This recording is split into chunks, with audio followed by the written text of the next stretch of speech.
Hey guys, welcome back to Trekyards. He is Commander Cockings. And he is Captain Foley. And today we're diving into STO again, looking at some more game ships. So what do we have on the boards today, Commander? Well, we love our game ships because you get to use them and have a real emotional stake in them. You. Oh, and you back there. Hey, you played this ship in this game. You have memories of winning against the Dominion or saving the galaxy or just being hailed by that one guy and it's like, stop hailing me for goodness sake, which I still have when I load stows. Like, I haven't done a mission from 5 years ago. Hailed me every goddamn time. I don't care. I'm not doing it. Sorry. Personal grievance. The Typhoon class ship from early stow. Now, we've looked at some amazing stow ships over the years. Hetcher Ortiz, Thomas Moroni, and they're not a modern team anymore. They've been there for a long time, but they are golden aging stow, and a very long golden age too. This is from an earlier age of stow. So the game model's not quite up to the same standards. Now, and it's I want to look at a classic. Now, I've never played the ship because early stow, you were locked out of ships depending on your career path. You know, you pick a faction, whatever. So I never even saw this before until I did, and now I bring it to you, Stuart. What do you think of this ship? I've never seen it either. Oh, wow. There's a lot going on here. It's an interesting ship, for sure. Some different takes on things. It's got phase strips at least, Stuart, which has been a problem for other ones. It does, but it's missing. Like, it should have a long phaser strip underneath the USS Typhoon there. It should have them on the top as well. So many missed opportunities, and yet, and it double the nacelles on it. I don't know, man. This is a big ship by the looks of it too, by the window scale, like large. This is a crazy big ship, and also you don't get ships with this level of densely packed in windows. It doesn't feel this way normally, and of course they are just a texture map, so the artist might just have applied them and kept going, so just seamless. I mean, you can see there are some windows on a rim. Okay, because again, early stow, maybe not quite as much attention to detail, and they only put windows in, so here we go. So, but you know what? We're judging the final product, right? Now, the odd thing is there's no red Bizarre glow. In STO, the weapon mounts are the red dots. Old stow, anyway, yes. So we've got them on the tips of all the nacelles at the top, one along the spine, and then one at the very front. Oh, and there's more at the front, actually. Like I said, I would have designed this differently. I would have kept the phaser strips like they are there. That's fine. But I would have added a long one in front of USS Typhoon. And by the way, where's the registry number? Why is that not a part of this? I mean, I had to manually put the textures in because stow is not whatever. A reference shot I saw didn't have them, so I didn't do them. I'm just saying, I would have done a few things differently. There's a lot of missed opportunity on that top part. And that was just your intro, Stuart. We haven't got to the other enders yet. Yeah, I haven't seen other reviews of this yet, so it'll be interesting. Well, Sam, I've complained long enough. How about you? What did you think of this one? Or what do you think of this one? It is weird. I mean, it's a Federation ship, right? It's got nacelles, a saucer, pylon, secondary hull, etc. It's incredibly monotone. The fact that the window scaling is so insane makes me think, why are the RCS thrusters then 7 decks tall? It's got them. They're where they should be. It's real big. Real big. And a flat top? Why? Now, hell, if that had been like a flight deck thing, you know, where you could fly in and then go, fine. But it feels like they just sort of had some ideas, built something, said that's enough after a day, then it was in the game. Because it's missing some logic. And also, why are there cut-ins to the sides with nothing but plates? Because you do these things for reasons. No reasons. Facade warp glow strips are tiny. I totally understand it looks like a very battle-armoured battleship. I get that. Well, having that many windows does not speak battleship because that means you've got all those failure points of weakened hull. Because a window frame is not quite as strong as, you know, transparent steel or a blade of hull armor. You can't put blade of hull armor on a window frame. Transparent steel is Star Wars, man. Don't know if you're going to catch that or not. The next view, though, Stuart, is the back. The problem is The torpedo launchers are Voyager, and they're in scale with the ship. Unless you put the windows in. Maybe the ship isn't as big as we think. Maybe those are very small portholes. Just 5,000 of them. Maybe it's a prison ship, and they're all like a little cell. And they're like this big. I think they're going for like, this is a big boy because of the nacelles, first of all. So I do think the window scale is correct. I think so too. Those would be ginormous photon torpedoes then. And are those things above them supposed to be shuttle bays or impulse engines or? I mean, they're just Voyager neck. That's all it is, right? And I love how even though this is the view you'll see a ship at most flying forwards, which means you're at the back. There's literally nothing happening at the back. There's just plate lines. Yeah. Nothing going on. Well, it's funny you mentioned Voyager, because now going back to that first image, I think the thing that was invoked in my mind was armored Voyager. Oh, with the lack of detail on the top there. Yeah. Okay. Maybe. Well, let's keep going because we have to learn. Bottom view. Hello, Refit. Where have you come from? And Excelsior. It's like they took the Excelsior's lower planetary dome and the lights around it and just went, let's drag that to make it huge. Plop it on there. Okay, so are those bays then? Are those would be great for fighter bays? All the doors are open. Because those are huge if those are windows. And if they're lights, what are they lighting up? Just the hull? There's no registry, no name, nothing there. Interesting take on extending that secondary hull that far and then having that shape, particularly as the deflector.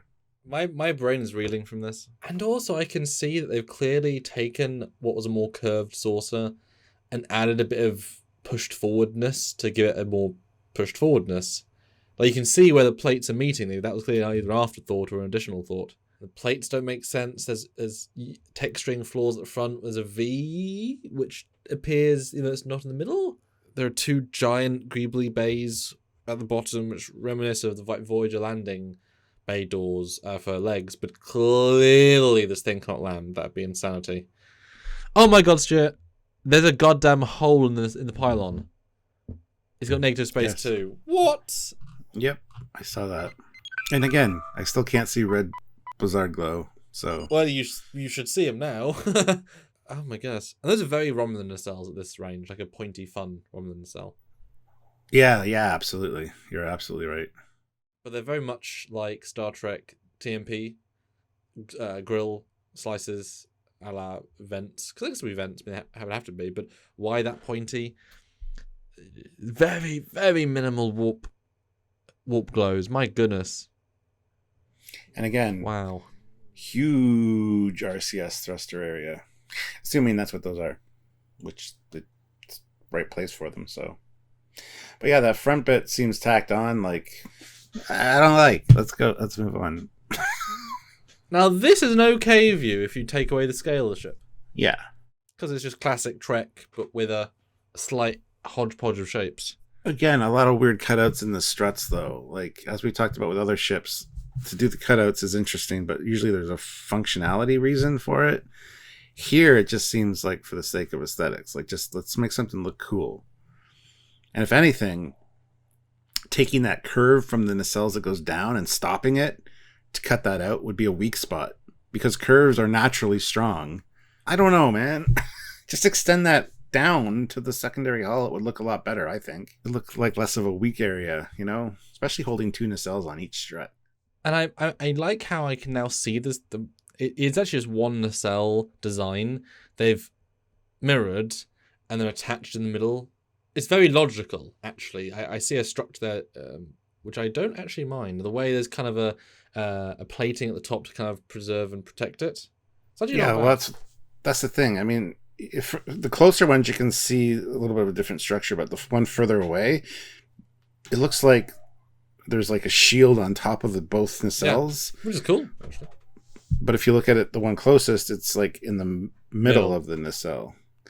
So it's a different feel altogether. Oh, and look at that source RCS thruster with a texture that covers like 30% of it, just like, as thrusters. Nobody will notice. Nobody will notice. And also, Stuart, no shuttle bay. I noticed that. Yep. That's really rare. Like, we've done a lot of these episodes over 10 years, and you'll put shoulder bays on every size of ship, and they can be tiny. And not even a little cargo bay area that the Excelsior has in that curve. It's just two slit lights instead that serve no purpose. Now, I'm assuming that behind those two slit lights, there's a giant rectangle. That's a giant drop bay style something. Because it would have to be. I don't assume that at all. Because then the lights would be illuminating the drop bay. And blind pilots that You're so optimistic, my friend. I love it. Thank you. But at least there are two aft weapon points at the back of that flat tip. Flat. Yep. All right. The dreaded... Well, sometimes we look forward to these. Sometimes we dread them. I think this one's a dread one. Top and bottom view. Thought or ought. Sins are not being hidden now. I don't mind the top view. I think that's an interesting idea, especially as when you first draw a ship, usually you kind of draw it from the top to kind of get a silhouette view. That's an interesting take. But that front part feels so tacked on. It's like, we don't want it to be round. We want to make something different, so let's do that. But that's very clear and evident from the bottom view. It looks like the brim of a hat. Like a baseball cap they've sheared off. So it's just a little bit. And I do like the way the neck attachment flares out and then comes back in. That's interesting. Although it's really lost on other views because I did not register that as being the shapes until this view. I noticed it on the first view and I didn't say anything because I was waiting to see it better. I completely forgot about it till this view. Yeah, the top view works for me much more so than the bottom view. But the secondary hull going so far forward now feels better to me than that first 3/4 view we saw. But those huge cutouts in the bottom of the saucer are still very disturbing. Well, these views, even though you can see the windows, they don't pop quite as much, so the brain kind of adjusts more just to shapes versus how big is it. Yeah, I mean, the bottom is clearly like an Excelsior hull they've done weird things to. It's very reminiscent. Yeah. But it's such a nice general shape, right? But of course, to have the cut in so far forward means you're wasting all of that space. And a flat top at the top as well. And it is definitely bugging me that they've just ripped a Voyager neck, misscaled out the wazoo. Because look, there's a Greebly panel set, which the Voyager has, that is there for a reason. Now it is upscaled by 300 times. It almost feels like they took a Voyager and just started morphing it, like stretch out the primary hull and... Ugh. Okay, it's good for what it is, I guess. It's a large vessel. Sure. They get that sense of scale across with the nacelles, right? Like double nacelles on each side and the window scale, but let's see if we are convinced with the other views. Wabam! Okay. I think he's sold, guys. I like the side view. I like the side view too. That's what I like on this. The front and the back, not so much. Why on the side view? I didn't notice this. Why is there a rim goes right out to the edge and then? Did you notice that? That's kind of like the cap, the rim of the hat that I was talking about. Oh, I meant the pushing out bit that's actually out the front. Well, see, now the side gives a Voyager view, Voyager vibe. Actually, in basics, there's a lot of Voyager there. That's what I mean. It's like they took a model of the Voyager and just started using remember Super Mario 64 where you could distort his face? They took that tool and started distorting the Voyager model. I do like the bottom of the saucer or the primary hull from the side, the way that goes down like that at the front. I like that look. That's actually pretty cool. Looks like buck teeth, Stuart. It does a little bit, yeah. The problem here with the side view, though, for me, is those nacelles seem really out of scale. Like they should be bigger because they seem so small, so tiny compared to what. That's why 2 pairs of 2. Maybe, but if they're gonna do 2 pairs, they should have offset them. So the top set was like back further, maybe, or the top one was back further. I think that would have given it a better look. But can we both agree the front is horrendous? Yeah, because those nacelles. If you picture this, Stuart, an American football game, And those the lights. two, the lights, just not turned That's exactly on. what I was going to say. Yep. Especially even from the back, it's really noticeable. And it's just like they're, yeah. And also no windows below the registry, despite being like 7 decks. 20 and decks. a cutout, yeah. And no windows in the neck at all. So it's like 100 decks. But anyway, back to the first view. Stuart, is this now your favourite Star Trek Online ship? And why so if yes? Click 1 for yes. Click 2 for kidnap assistance because we've taken you against your will and now you're being forced to review a ship you don't like. Comment if you like this ship. But I got to say right now, no, I'm not really the biggest fan.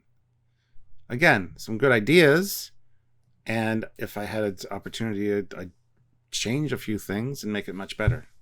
I would disagree. I'd say it's got some decent concepts, but how they've put them into it as an idea has not worked for the most part. I'm going to bring out one more step to the concept could work, but the way they've done it has not worked. I bet it was cool in game though, firing everything from everywhere, like off the nacelles. Fire everything. Well, comment down below, guys, what you thought. Please like the video, subscribe to the channel so you don't miss any more content like this. We love doing game ships, and there are quite a few good ones from over the years. So if you enjoy this kind of thing, please subscribe and make sure you click notification bell icon to all so you don't miss any of our content.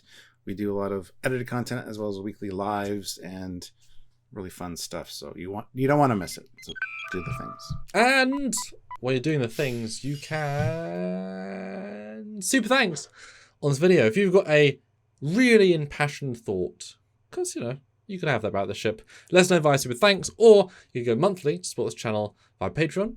A little bit every month goes a long way, or join the channel on YouTube. Again, same thing, but on YouTube.